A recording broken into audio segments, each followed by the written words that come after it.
はい、伊丹ローズガーデンの広沢です。今日はね、7月の6日、3週間ぶりぐらいで来てますね。ご覧の通り草が大変なことになってまして、7月のバラの手入れ、いろいろあるんですけれども、草引きと、それからシュート処理ですかね、それと、消毒っていう感じで、やっていきたいと思います。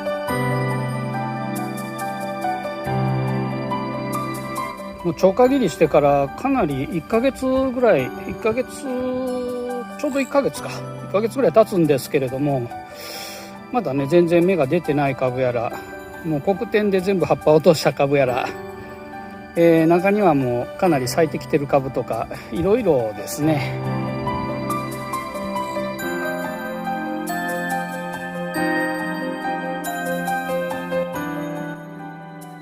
カージナルも2番花ちっちゃいのが咲いてるんですけどね、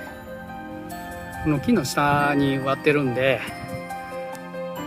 黒点すごいですね。ほとんど葉っぱ落としちゃってますね。それでもね、2番花の枝上がってきたやつはまだ葉っぱついてますけどもね、1番花の葉っぱはもうほとんどない状態。タンポポも花咲いてますね。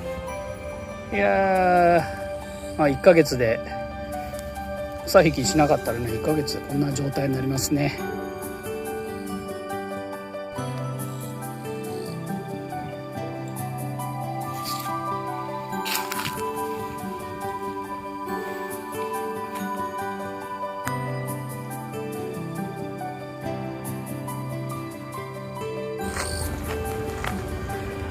実は先月ね、父の日に娘から、もう娘結構大きいんですけども、娘からね、父の日のプレゼントもらいまして、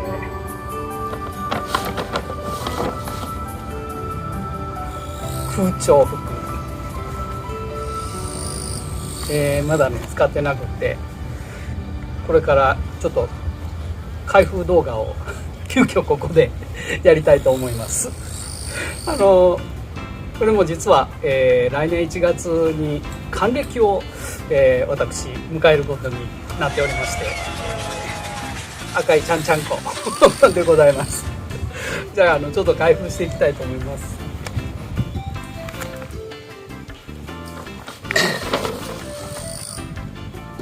こんなやつですね。ワークマンの空調服ですね。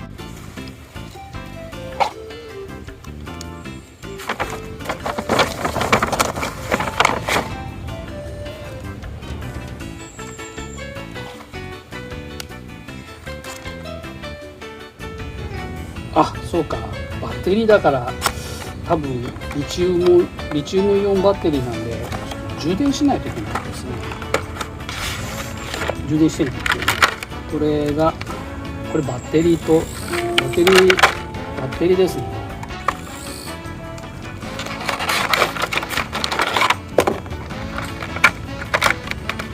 っちがファンですね。ファンと、これ電源のコードだな。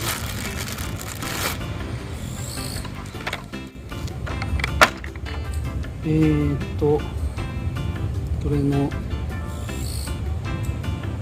爪を押し下げる。これ全体が外れるか。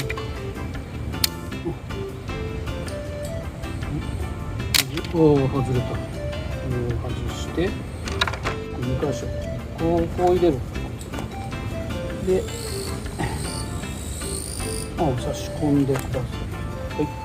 差し込みました。内側からか。上側フック2箇所にファンリングかけて、ファンの爪にファンリングをはめてください。ファンリング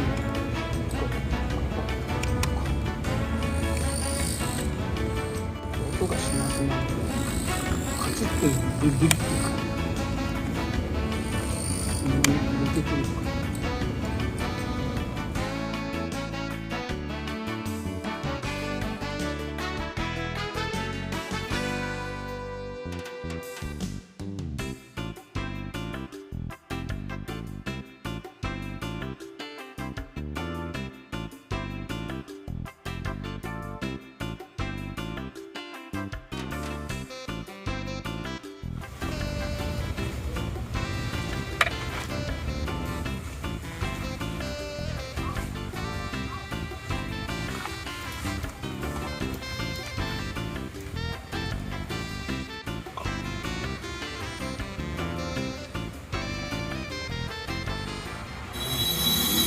涼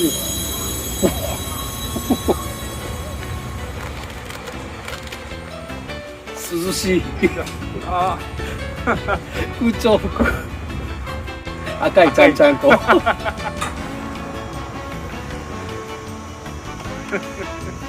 っちゃ涼しいわ。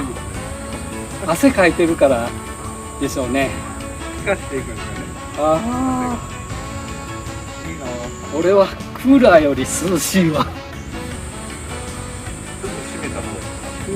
閉めると余計こう風がコントロールできるわ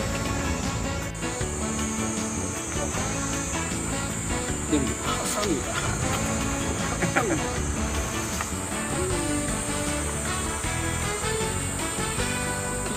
ハサミが1万円。あ、でもなかなかええわ。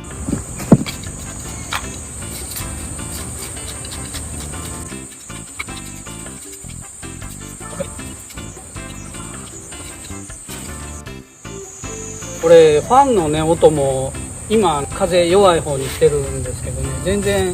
っぱ汗かいてるからか風弱くてもすごい効いてます。涼しいです。でファンの音もすごい静かですね。今日はマイクつけてないんでワイヤレスマイクね、スマホで直撮りです音は。だけど多分ちゃんと録音されてるんじゃないかなと思うぐらい、ファンの音はほとんど録音されないぐらいの音じゃないかなと思いますね。ベストタイプのやつなんで、脇の下から汗かくところからね風がバーって出てるんですよ。でずっとこの首元から風が出てきてるんで、でもこの気温がね今日はもう30度近いと思うんですけど、で風がないし、で湿度がねすごい高い状態なんで、もうムッとするようなね気候なんですけれども、それでもすごい快適ですね。あーこれはええわなんか自然とこう顔がほころびますね。赤ちゃんありがとう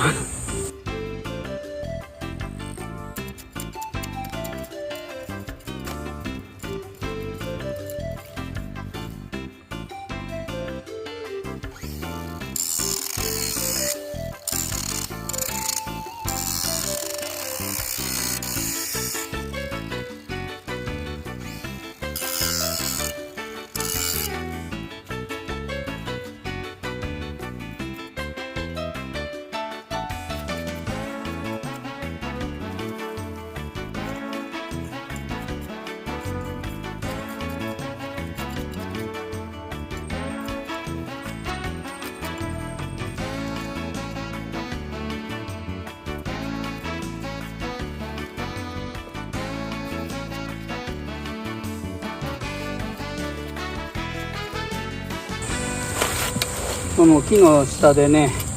日が木漏れ日しか当たらないようなところは草もあんま生えないですね。日当たりが悪いと。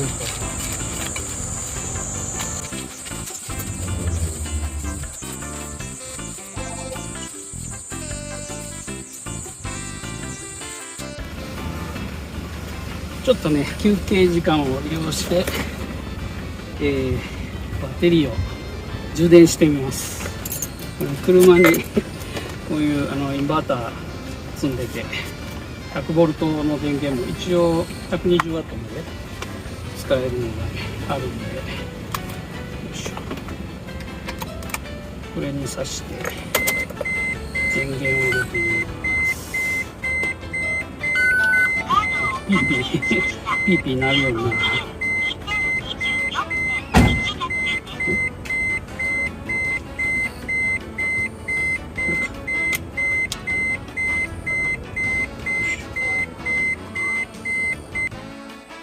ちょっとねピーピーうるさいんでドア閉めました。これね、これは自作のスマホホルダーです。なんちゅうかな、パソコンとかで使うファン、12ボルトのファンを取り付けてあります。でファン回るようにしてあるんですね。ナビでよくナビはスマホのナビ使ってるんで、ずっとやっぱり使ってるとすごい加熱するんでね、放熱用ということで、ファンつけたこのなんか横も上もで二重構造にしたスマホホルダーを自作しております。ってな感じで、今インバーターのね100V 電源からなんか0から満充電まで4時間でいけるみたいですね。1アンペアぐらいかな、22V の1アンペアで充電してますね。結構早いです。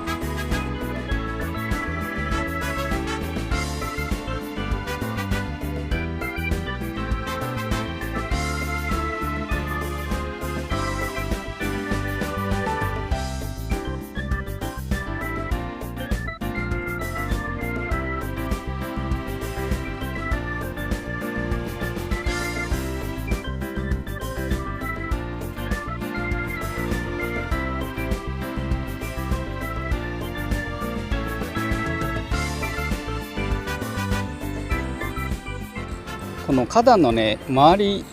なんですけれども、こんな感じでイネ科の雑草がねすごい、びっしりと生えてて、ある意味芝生みたいな感じにはなってるんですけれども、これちょっと花壇の周りだけでもね除草剤グリホサートを使って、除草をしていきます。これがね除草剤グリホサートのジェネリックです。200倍で使います。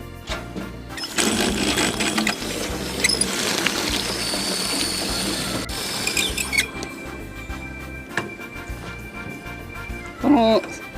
噴霧器がね、8リッター入りの肩掛けなんで、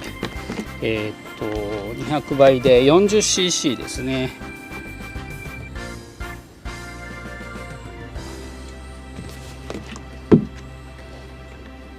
はい、40cc 入れます。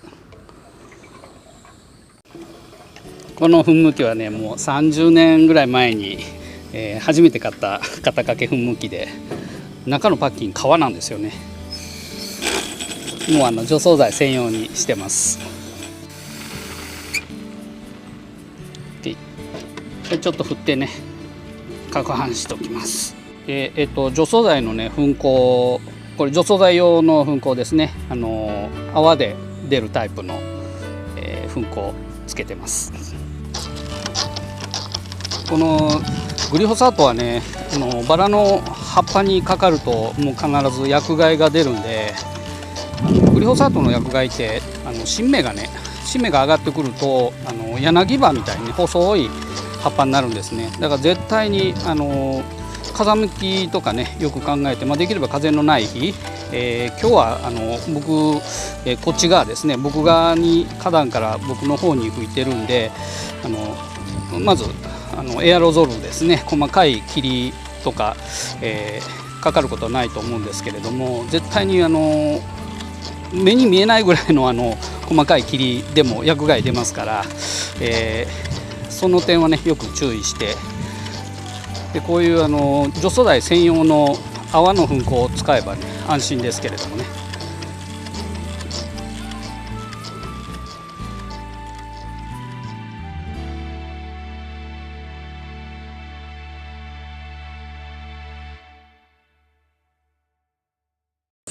はい、先ほどのねグリホサートは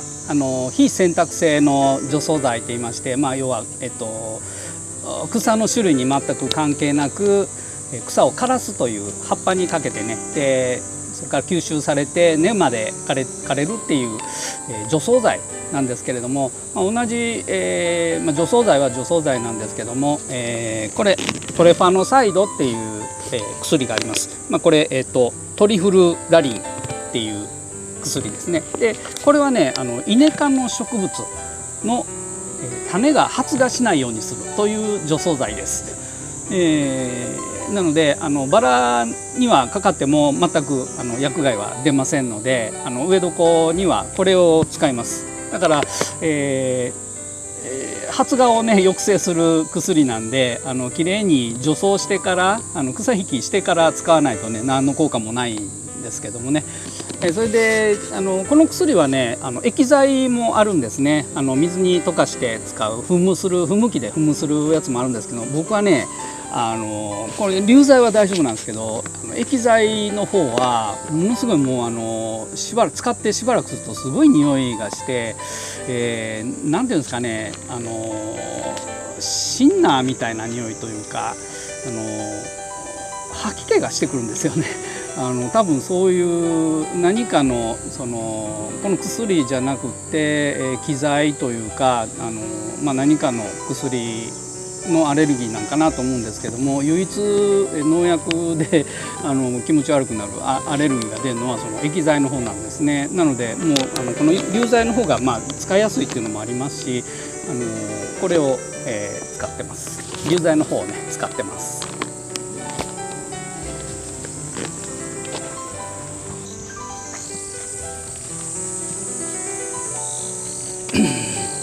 はい、じゃあ実際にトレファノサイドを使っていきたいと思います。実際に使う時はねこ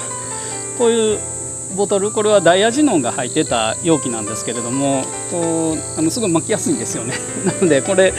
ダイアジノン使い終わってからもうずっと専用でトレファノサイドを入れる容器にしてます。これでこんな感じでねもう本当に薄く、かけていくだけです。で地面がねカラッカラの時はやらん方がいいというふうに説明書いてありますんで、ちょっと水やってからカラカラ表面がなんせカラカラでない状態、ちょっと湿ってる状態の時に、やった方が効果的ということですね。飛んでいかないということなんかなっていうふうに思ってるんですけども、本当にできるだけ薄くかける感じですね。でこれね手でやるとすごいやりにくいんです。薄くできないんです。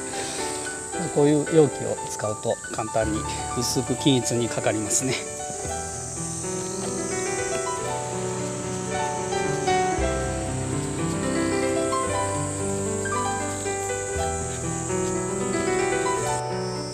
中レンジハバチが一生懸命卵を産んでます。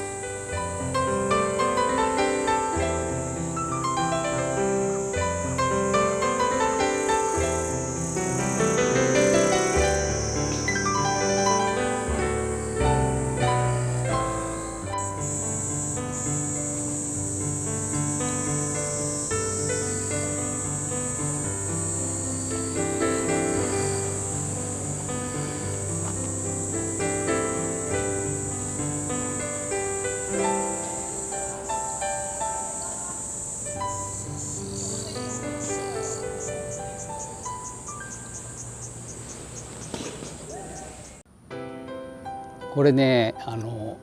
チェビーチェイスっていう品種のウィーピング仕立て2メーター継ぎのウィーピング仕立てなんですが、ここにね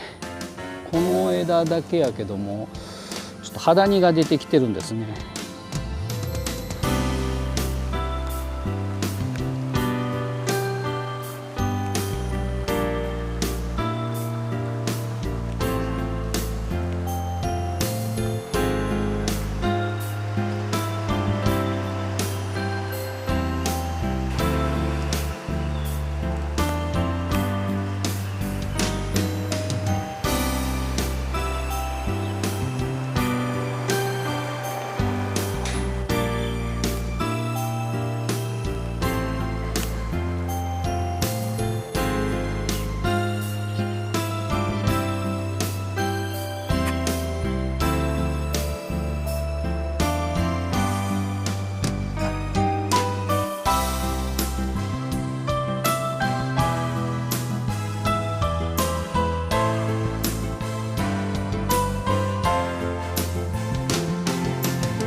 肌荷が出るとねこんな感じでちょっと葉っぱがすすけたような感じになるんですね。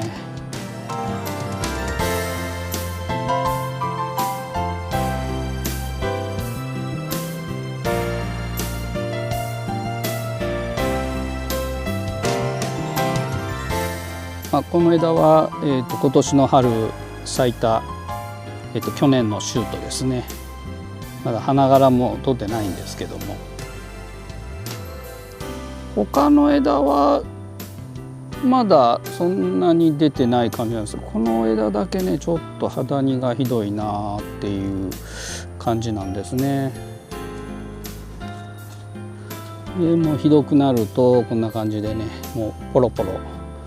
葉っぱが落ちていくような状態ですね。今にわか雨降ったところなんで、肌煮のね活動が落ち着いてるというかおとなしい感じになってるんですけども、ひどいとねこんな感じでクモの巣張ったような、肌煮ってねクモなんですよね。なのでちょっと分かりにくいかもしれないですけども、こんな感じでねクモの巣張ったような状態になります。それでね、肌煮ってすごい水に弱いんで、水かけると死んじゃうんですね。窒息死しちゃうというか。ですのでとりあえずこういうふうに肌煮が出たらビャーっともう水を直接肌にね水がかかるように水攻めです。こんな感じでガーッと、出てる枝はこの枝だけなんですけども、とりあえず他の枝にもいるかもしれないんでね、水を丁寧に水かけて、これで肌煮の数を減らします。で減らした後乾いたらね、その後消毒して肌煮用の薬消毒して完全に絶滅させるという感じですね。肌煮のね薬は化学農薬の場合は葉っぱから吸収させて、肌煮が葉っぱの汁を吸うとそれで食毒性で死ぬというタイプのが多いんですけれども、そういうタイプのやつってねもうほぼ一発勝負というか、肌煮はだいたい1週間ぐらいで世代交代していくんですね。卵を産んでから成虫になってで次の卵を産むっていうのが1週間ぐらいなんですね。だから全滅させておかないと、ちょっとでも生き残ったやつはまた1週間すると卵を産んで、その生き残ったやつは薬の耐性がついてるっていう場合が多いんで、そうするともう次の世代からその使った薬は効かないっていうことになるんで、肌煮の薬は結構ね使用回数の制限が少ないのが多いです。なもんでとりあえずはこうやって水に弱いんでびちゃびちゃにしてやって、それで、水攻めですね。それから薬を使うというふうに、覚えておいてください。今日はね7月の14日なんですけれども、2番花がねもう咲いたやつやらまだ全然1番花超過切りしてから1ヶ月半ぐらい経ってるんですけども、まだ全然ね芽が伸び出してないやつやら、もう2番花が終わったやつやら、品種によっていろいろですね。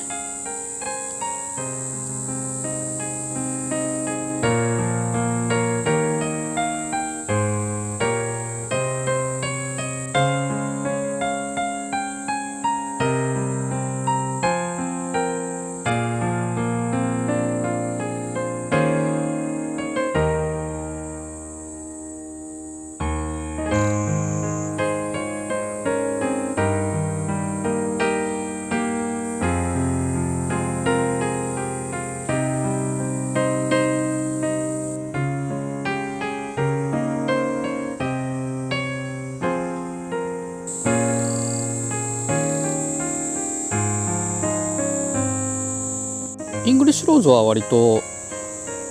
枝上がってきてますね。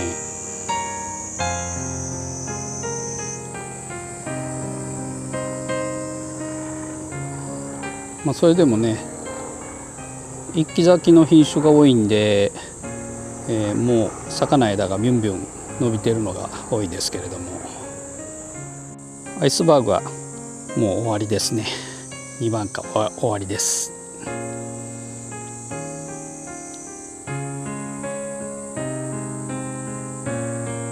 総じてフロリバンダ系はよく花が上がってる感じですかね。シュートの処理をちょっと何パターンかやっていきます。これはチャールストンのシュート2段目ですね。ベーサルシュートが下から出て、で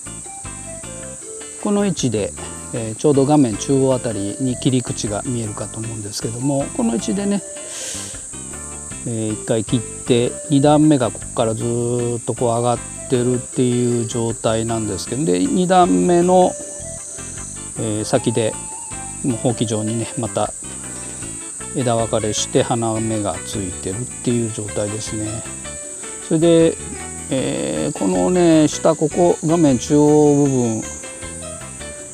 今お見せしたそのシュートの2段目の1個下の芽ですね、どうも虫に食われたのかなっていう感じで、ちゃんと枝分かれしてね、2本枝が出たのにどうも虫に食われちゃったみたいな感じがしますね。出てすぐ食われたような感じで、残念ながら、1回切ったんだけど2段目1本だけということで、結局1本枝になりましたけれども、それでもねこの1段目の枝はもうだいぶ充実した固まった枝になっていると思いますんでね、2段目もかなり房状になってるんで、もう一回切っておきます。これ株全体からすると結構、このシュートだけがちょっと長い感じになっちゃってるんで、もう一度、2段目もできるだけ短めにこれで切っておきます。また伸びてくれることを、もう少しね枝が、1本2本出てくれることを祈りながら、これ花壇の手前なんでねできるだけ低くしたいので、ちょっと低い位置で2段目も切ってます。これはピースですね。結構ね、完全にもう下の方からベーサルシュートが伸びてグググイーとこれ1段目が、ここまで伸びちゃってますんでね、これもほうき状になってしまってますんで、ここで切っておきますね。ここで切りました。ちょっと2番果も中途半端に終わっちゃってるんで、雨でねとろけるような感じで終わっちゃってるんで、ちょっと切って見えるようにしますが、この中にねもう1本シュートがこっからね一番もう地面からシュートが出てるんですけど、ビューッと180度向こうへ曲がって、どれやこの枝がねなんかぐにゅーっと一回下に曲がるような感じでぐにゅーっと S 字状になってねここに伸びてきてるんで、しょうがないですよね。これもちょっと適当なところで切っておきます。めっちゃややこしいですけどよく見てねここで切っておきます。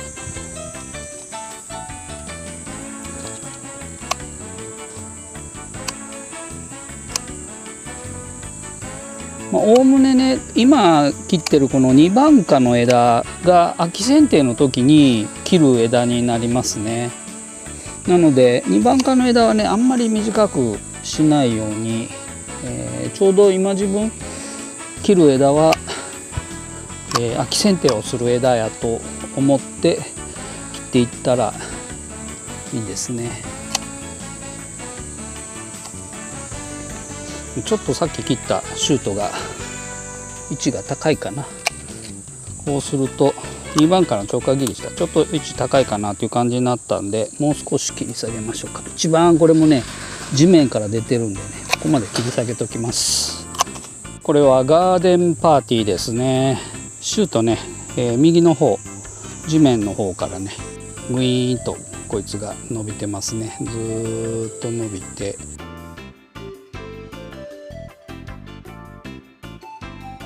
このね1段目シュート1段目ここで切ってますね。これは2番果終わったとこです。このシュートの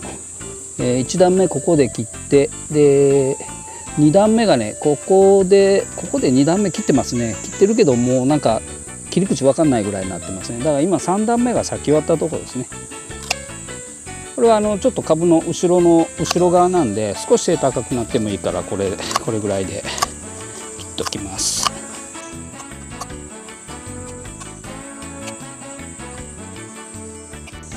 これはドフトボルケですね。何本かシュート出てます。向かって左の方からここから出たシュートがずっと伸びて、で1段目この辺で切ってますね。でもう今枝が何本か分かれて、でちょうどもう咲き終わったかなっていう感じですね。ちょっと分かるかな、右側のこの2本太いやつの、右側ですねが今年のシュートでずっと伸びて、かなり枝分かれして、もう背高くなってますんで、これは花壇の後ろなんで、ちょっと大きめに剪定してますが、これもシュート処理と超過切り、2番果の超過切りと一緒にやっちゃいます。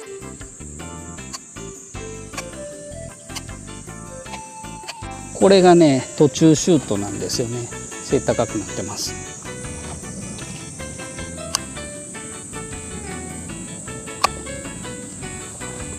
途中シュートのこれ2段目ですね。この辺で切っておきます。なのでアキシエンテこの辺でね結構高い位置で切ることになります。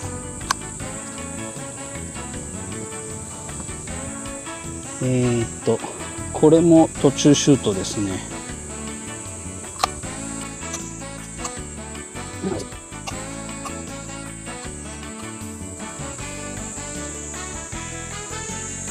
これが今持ってる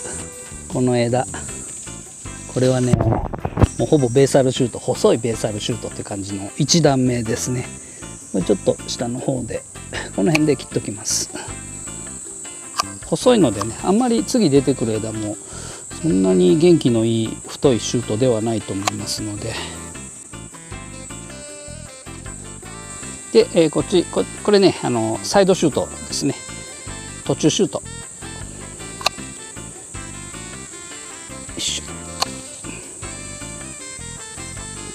で最後残しました。これがベーサルシュートの今咲いてるのが2段目です。これもずっと上から見ていてねちょうどいい芽があるところ、こういう状態、こういう状態はもう芽が上がらないんで、これはね、上から花咲いててここからずっと下がっていくと一番最初の芽がこれなんですけど、これもう芽がないんですよね。芽伸びないです、こういう状態だと。なのでこの1個下、ここですね、ここはねふっくらした芽がありますのでここで切っておきます。こうですね。でまた伸びてくれるやろうという、これはね伸びてくれるやろうという感じです。イングリッド・バーグマンもシュート出ましたね。これもベーサルシュートですね。それと向こうの方サイドシュートね、この辺もサイドシュートすごいいいのが何本か出てます。このシュートはずっともうほぼベーサルシュートに近い一番下の方から出てて、ずっと伸びてこれ1段目なんですよね。こんなところまで伸びちゃってます。この株はね手前なのでちょっと低めにシュート切りますね。その前に超過切りしといたら分かりやすいかな。これねシュートじゃなくて一番超過切りしてもねちょっと低かったのかな。芽が全然出てないのともう花が咲いてんのとねあります。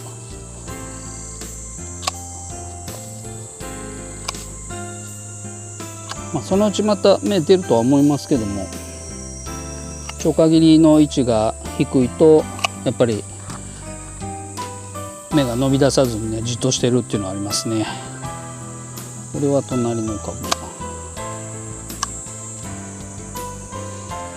で、このシュートはね一番下の方から出てるんでここで切ります。ここで切って枝分かれしてこの辺で、2段目咲かそうかなと思います。これはまだ伸びてこれから咲こうとしている2番果の枝なんですごい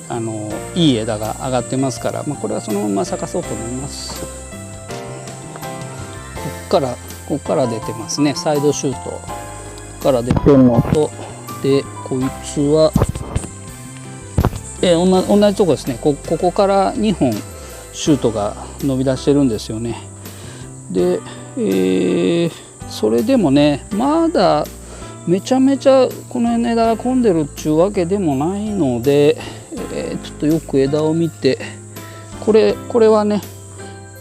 咲いてきてるし、でこの枝が花上がってきてないんで、とりあえずここまでね切り戻します。ちょっと柔らかい枝ですね。あんまり充実してなかった枝です。これ芽が全然出てなくて、この枝の下からこの枝が出てるんですね。これはね花がもう2番花がちゃんと咲いてきてますね。で、これとこれがシュート。これは、1回ここでピンチしてます。この位置でね、こっから出てここでピンチして、これ今2段目がやっぱり1本しか上がってないっていう感じなんで、かなりまだみずみずしいから、ちょっとこう切ったところの間長めに残します。ここがね枯れ込みますから、枯れ込んで、シュートがまた出ると、ここピチピチで切るとこっち側向けてね曲がっちゃうんで、このシュートも2段目ですね。2段目なのでちょうどいい位置で向こう向くようにね切りました。これがディオラマですね。シュート、これとこれとこれがシュートなんですけど、ほぼもう花枝みたいな感じでね、むしろこのシュート以外のね枝1番花咲いたんやけども、その後2番花全然上がってないっていう感じでちょっと調子悪いですよね。もうこれは、もう少しこの枝は残しといて、いいの3本出てますからね、これも超過切りしときます。シュートの2段目ですね。で切っておきます。これもシュートの2段目ですね。こっち側は古枝から出た花枝なんで、これも一緒に超過切りをしておきます。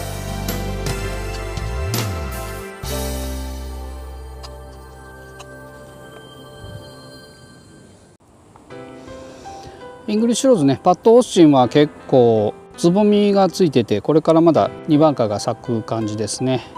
ジュビリーセレブレーションも同じような感じで、ちょっと樹勢はパッドオースチンよりは弱いんだけど、ちっちゃめの花がつぼみたくさん持ってますね。チャール・ファースマ、これねまあほぼフロリバンダチックな感じの品種なんですけども、結構シュートが1本ストーンと、下の方からも1本出かかってはいるんですけど、ずっと長く伸びてますよね。で先っちょに花つけてるんで、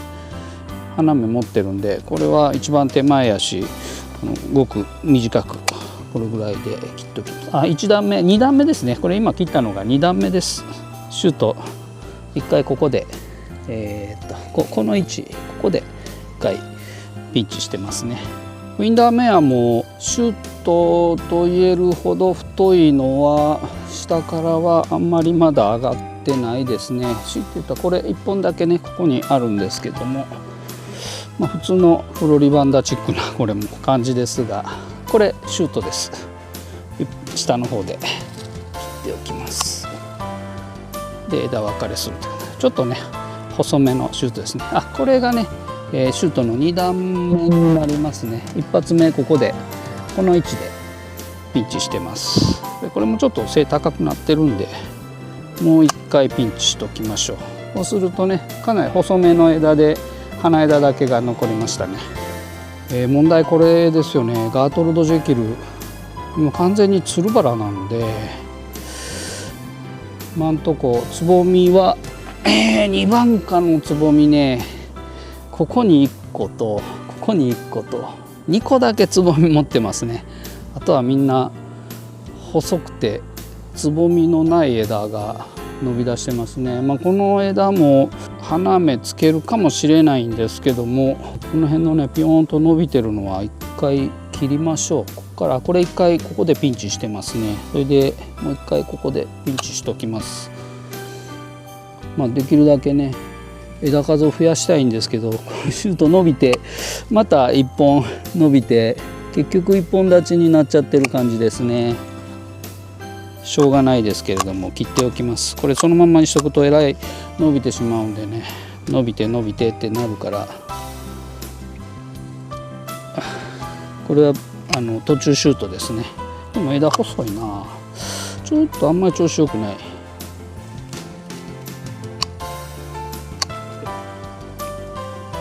こういうつるバラをね木立ち仕立てにする場合はもうとにかくある程度枝伸びたら切ってで運よく枝分かれしてくれたらいいんですけども、もうどんどん切るっていう感じですね。それで枝数増やして、たまにはポツポツ咲くと。でないとほっとくとねどんどん伸びてベロンベロンな樹形になりますからね、切っていきましょう。はい、でつぼみついてる適当にねつぼみついたのはそのまま咲かしてやったらいいですね。こことぐんとつぼみ1個ずつついてます。ブラザーカドフィールもこの辺がね一番か超過切りしたとこで花1個しか上がってないですね。あとちょっと寝てますね。そんなに高い位置で剪定してないというか、しっかり切り下げてるんで、ちょっと深く切ったから花芽が上がってきてないという感じはありますね。で逆にこっちのシュートはものすごい元気という感じですね。ここからほぼ地面からねこうやって出てるんですよね。でシュートはずっと伸びて枝分かれして、シュート2本伸びてるんですけどね、そこから枝分かれして5本ぐらい枝がずっと背高くどんどん伸びてます。まだ花芽ついてないです。なのでこれまた、切って様子見ましょう。これはこれ1段目ですね。シュートの1段目なんでこの辺で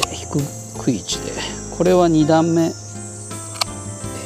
これが2段目ですね。同じような枝ぶりになってましたけど、これ2段目なんでそこで切ってます。でこれいつも2段目ですね。シュート2段目ですけどね、1段目が横へ結構伸びてるんで、これをあんまり長くすると向こうへ倒れ込んでしまうんでね、ちょっと短めにします。奥なんですけどね、これ奥なんで少し高めにしたいねんけども、下の枝がね向こうへずっと出てるんでね、そのまましとくと上重くなって向こうへベタって倒れてしまうんで、ちょっと短めにしてます。フォルスタッフです。イングリッシュローズねこういうのが多いんですよね。シュートがもうどこまでも伸びていくという、やっぱ基本つるバラっていう感じなんですよね。でこのシュートの先にも花つけることは多いんですけど、あまりにもね長く伸びるんで、やっぱりこうやって自立させる場合はもう切らないとしょうがないですね。全然ね枝分かれしてくれてないんですよね。ここで1回ピンチしたんですけど、1回ピンチしてでまた1本だけ伸び出してるっていう状態です。これはねつぼみ、この枝はつぼみ持ってますね。これも持ってるんで、ちょっと花ちっちゃいけどね。でこいつは途中シュートですね。途中シュート1段目で、この辺花枝でしょ。これがねこれもね同じとこから出てる途中シュートですね。1段目ここで切って、でそこから今切ったところからまた枝伸び出してきますから、これはシュートの2段目ですね。これも途中シュートのね2段目、花芽ちょっと小さいつぼみついてるんで、これはね奥の方なんでちょっと残しときましょう。ちっちゃいつぼみがもうついてるんで花咲きそうですね。という感じでフォルサフでした。はい、それじゃあ消毒、薬を作っていきます。今日はね盛りだくさんですよ。まずプラス10活性剤ですね。アミノ酸系の活性剤プラス10です。これ農業用のやつでね、家庭園芸用の活性剤とかアミノ酸系のやつはすごい高価なんですけど、200倍とかで使いますよね。やけどこれは1000倍で使うんで、アミノ酸とそれから、微量要素が含まれてます。プラス10っていう活性剤ですね。前にもご説明してますけど、薬を作る時はまず所定のね目標とする、今回は100リッター作るんですけど、水をね先用意して、で、100リッターやって100リッター用意して、でそれに対して規定倍率になるように各薬を入れていくっていうやり方をしますね。だからそれぞれの例えば1000倍の薬を10リッター作るんやったら5リッターずつ作って混ぜ合わすっていうやり方をしないようにね、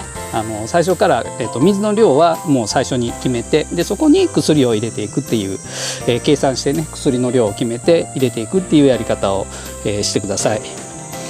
じゃあ、活性剤入れましたんで、アミノ酸ね入れたんで、次、転着剤、今日はね2種類転着剤を使います。アプローチ、これいつもの機能性転着剤で、葉っぱから薬が吸収されやすくする、吸収を高める効果のある機能性の転着剤ですね。アプローチ BI、 それと、雨が多いんでねちょっとアビオンを使います。これはね単にパラフィンです。パラフィンってもいろいろ種類があるんですけれども、例えば口紅の原料になるようなねロウみたいなもんですね。ロウですね。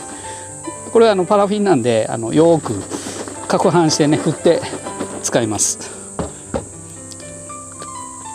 アプローチ BI も1000倍で使う転着剤です。100リッター作るんで 100cc 作ります。はい、それからアビオン E ですね。パラフィン、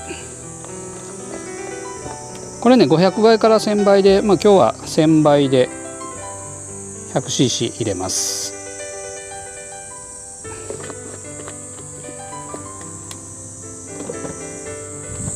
転着剤はねやっぱり最初に先に入れといた方がより薬がちゃんと攪拌されてねきれいに混ざるっていう効果もありますから、転着剤は先に入れていきます。それから活性剤もね水みたいなもんなんで、次に入れるのは、乳剤で、その後水和剤っていう風に溶けにくいものほど後に入れていった方がいいですね。今回ね殺菌剤は黒点病がねちょっと出て葉っぱ落としてるのもあったんで、そんなにひどくはないんですけども、一応EBI 剤って言って、サプロールですね、トリホリンって言いますけれども、薬はね、トリホリンを入れて、でこれはね治療薬なので、感染後発病を防ぐっていった効果のある薬ですね。だから感染を防ぐ効果はほとんどありません。なので感染を防ぐ薬としてね、これすごい懐かしいかもしれないけど、オーソサイド、これを使います。これのキャプタンっていう水和剤ですね。ちょっと800倍で使うんで葉っぱ白くなるんですけど、この時期も葉っぱ白くなってもね構わないかなっていう感じでオーソサイドを使います。残念なことにね両方ともこの殺菌剤、サプロールはうどん粉、今はもうね気温高いんでうどん粉出てないんですけども、オーソサイドはね黒点にしか効かないんですね。ベトにも効きません。なので、黒点病の専門薬みたいな感じなんですけども、予防薬です。だから今日は殺菌剤2種類入れますね。でまずはサプロール。サプロールも1000倍です。で今度は水和剤になりますのでオーソサイド。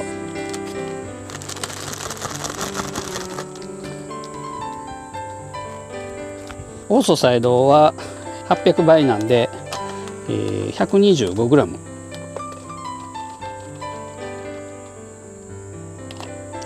オーソサイド 125g と、それから殺虫剤はね肌に出てたんで今回はテルサー使います。これねテルサーは一応薬としてはピレスロイドなんですね。ピレスロイド系の薬でビフェントリンっていうんですけども、バラにはね肌にしか適用ないんですけれども、それ以外でハンスモンヨトウとかアブラムシとか他の植物に関しては結構ね広範囲な虫に適用があるんで、バラは肌にだけですけれども、テルサー使う時は他の殺虫剤あえて入れません。もう入れなくても効きます。で合成ピレスロイド系で浸透性が結構あるんでこれだけで OK ですね。殺虫剤はこれ1000倍ですね。でテルスターはね、1シーズン使用制限が3回使えますので、肌にの時期に使います。あまり予防的にずっとこれをやるっていうのはよろしくないですね。リサージェンスって言って逆効果になることがね、ハダニを増やすことに耐性のあるハダニが出る可能性があるんでね、全然効かなくなる可能性があるので、やっぱりワンシーズン3回っていうのは守った方がいいですね。はい、テルサ 100g ですね。よいしょ。水和剤はね、こうやって少量の水で1回溶いてからそのまま入れると、水の中ねドボンとこうそのまま入れるとダマダマになってこう溶けずに沈殿しちゃうっていうことありますから、ちょっとよく少量の水で溶いて、それから入れた方がいいです。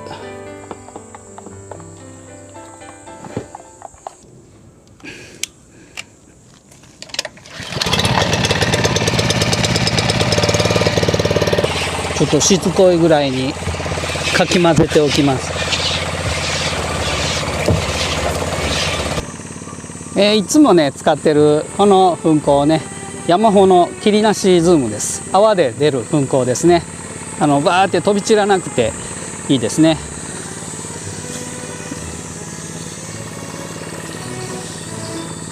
でこの時期はね、もうコガネムシの活動も盛んになってて、卵を産みよるんでね、コガネムシって土の中に潜り込んで卵を産むんですよね。で幼虫が老獣の場合はあんまり問題にならないんですけども、蜂の場合はね致命的な被害が出ますから、やっぱり土にもねこうかける感じで、この株元テッポウムシの予防にもなりますので、テッポウムシももうそろそろね産卵してくる時期ですので、この株元の太いところにもね、葉っぱだけじゃなくって株元にもかけとくと、ほぼテッポウムシ防げますね。ゴマダラカミキリの幼虫ですね、テッポウムシってね。だからこの時期はねもうたっぷり薬かける時はもう葉っぱ裏にかかるように、特にハダニの薬入れてるんで丁寧にかけ残しのないように丁寧にやって、で地面にも株元にも枝にも全部かかるようにしてやった方がいいです。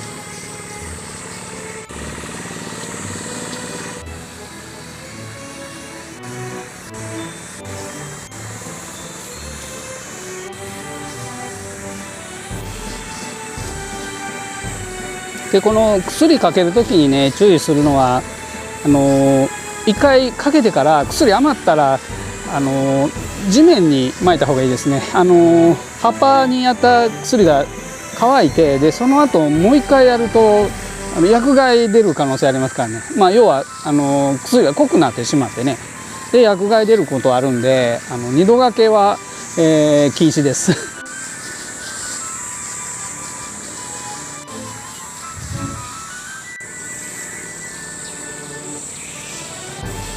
これが先ほど水ぶっかけたチェビーチェイスのウィッピングですね。ハダニがもうでもねだいぶ落ち着いてる感じですね。念入りに葉っぱの裏にもう本当にハダニ洗い流すぐらいの気持ちで、この軸の部分もねしっかりかけとかないと、継ぎ口あたりとかかなりもう何年も経ってげんこつできてますからね、大きくコブになってるんで、ここにはテッポウムシが入りますからね、丁寧にこのコブになってるところもちゃんとかけ残しないようにしておくと、まずテッポウムシ入ったとしてもすぐ死んじゃいますので。